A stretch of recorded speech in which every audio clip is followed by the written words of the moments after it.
Radio Rahim with Frank Warren. I don't know if there's been a time you haven't been on a run. You're just on a win streak, and this one has got to be sweet. It was very sweet, you know. And we brought the King of New York here.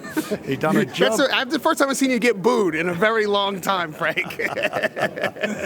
Well, it's good fun. No, look, it was a very satisfying moment. You know, Edgar Berlanga's a good fighter. He's a big puncher. Went the distance with CANELO, and for me, you know, well, not for me, for everybody, he did to Berlanga what CANELO couldn't do. He stopped him. One of your claims, sensationally stopped him. Sensationally indeed, and one of your claims to fame is how well you are at moving fighters through, particularly heavyweights, but all the fighters in your camp, really. After the performance in Saudi, people were doubting Hamzah. This is a statement, but CANELO being next is a leap. I mean, that's a big step. What makes you believe that he's ready at this stage for a generational great like CANELO? I think styles. I think he can box and he can punch, and he's a hurtful puncher. You know, he's not just found that power tonight. You go and look at his record and look at some of the fighters he's knocked over, and if he hurts you, you're in trouble. He's a good finisher. He's rangy, he's a tall guy, he can fight on the inside. For a tall guy, normally they keep it long and use their physical aptitudes. He can fight inside. And there was a couple of great little uppercuts he threw in there. He hurt, well, they weren't little, one of them was a big uppercut, and he hurt him with it. And he took the fight out of him. You could see, you know, his body, his whole body and demeanour, the whole thing, it changed. And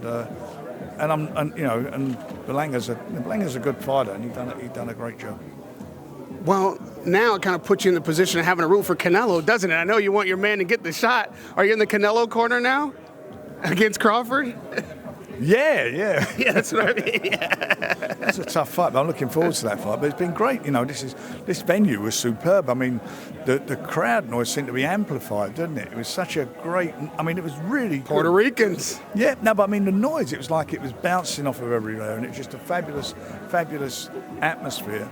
You know, His Excellency and the Ring have done well to be putting this on here and taking a chance of doing it. It's worked. Indeed. This is a good follow-up and rebrand from the Times Square event. We must say that we are at Louis Armstrong Stadium on the tennis grounds of the U.S. Open, hallowed ground indeed, which is why the facility is so beautiful. And the performances tonight held up to the mark. Yeah, I mean, it's one love. Let's talk a little bit about the co-main event. Some people thought it should have been the main event. I didn't see it.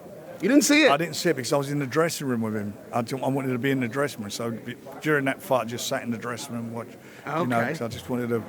Well, now this is definitely the main event. We didn't even bother to watch the co-main. I was kidding. The main event. It was the main event. You know, it was the main event. All right, I'll take you back to last night then. Did you get a chance to watch Katie Taylor and Manny Serrano? I haven't seen that either, but I understand she done brilliantly. I understand she was a deserved winner, and God bless her. She's an Irish icon. Okay, Frank. Well, I got to go to Tyson then. You didn't watch the fights. I wasn't even going to bring up Tyson, but now you've brought it on. So, I saw Big Bang Zhang here. Yeah, and I haven't had a chance to speak to him. He said you had a chance to speak to him. I just didn't get a chance to speak to him, but, he's coming back. We're going to have him out.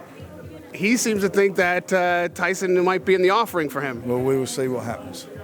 Is it true that, in fact, because this is what Eddie said also, I was pressing him about the Joshua thing, of course, and he says Tyson's going to want to warm up. He's going to come in and have a tune-up fight. Is that, in fact, what Tyson has in mind? Nothing at this moment. We've had very brief conversation, but he's made it very clear that he wants to come back, which will be next year. And the rest of this year, he's wrapped up in his Netflix series, the second season of At Home with the Furies. And he's making a documentary also for Netflix. So that's what he's doing this year. And during the course of the next few months, we'll sort of obviously work out where we're going. Whenever Tyson's name comes up, the comment sections go crazy. Our last interview just a couple days ago, people reacted saying that, no matter who wins, Dubois or Usyk, is it right that Tyson be in line for yet another title shot when Parker's out there? There's other fighters that deserve a shot. We will see what happens. Let's see what happens first of all. All right, Frank, one last one for next week. Now, we're in a big show, but it doesn't get bigger than the undisputed heavyweight championship of the world. In front of 90,000 people. In front of, yeah, it's like, yeah, I mean, Carl Froch won't be there, but at least we'll have Dubois and Usyk. You know, his record was beaten a long time ago, and it's gone right down the pecking order now. Knowing Dubois has been criticized, and he's had himself, you know, he's had his challenges with sticking in when it gets tough, and he took the knee and all these things. With this kind of pressure, that kind of arena that you've just mentioned, where do you think his mentality is now, his mental fortitude under that kind of pressure, bigger than Joshua this time?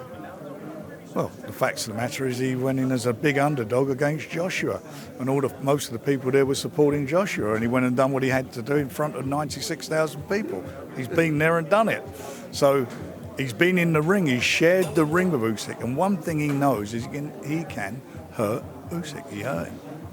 I know the first, and this is the last bit, I know the first Eubank-Ben fight didn't interest you from the beginning. You got roped in. No, but I watched it, and it was a competitive fight between the two of them. It was a bloody competitive fight. It was. It's hard to say it wasn't an entertaining night, but are you as interested in the second one? Yeah, well, they made it, and I've got to be honest, I'll watch it. Of course I'll watch it, you know, and it'll do good business. I know you and Eubank are good mates, but are you cheering against him this time? My bestie, he's my new bestie. Who do you have winning the second fight, Frank? It's very difficult. If you know, I thought he gave a really good account of himself, Conor. He'd done better than I thought he would, and at one stage I hired him up in front in the fight. And I think the weight was just the difference, the weight disparity. Yeah, we'll see next time. We'll see what he does. I mean, you know, they both shared the ring. They know their strengths and weaknesses. And we'll see where he goes with it. You know, see where Conor goes, what he's learned from it. He fought better than I thought he would. Well, I'm looking forward to talking to you next week, probably in a few days even. I'll be there, enjoying it. And as always, a pleasure to talk to you. Another successful night. Congratulations to Hamzah. Thank you, young man. Congratulations to Frank. You're all suited and booted. Listen, I learned from the best. I'm not going to show up with an interview with Frank Warren with anything other than pure class. Radio Rahim with Queensberry, Frank Warren.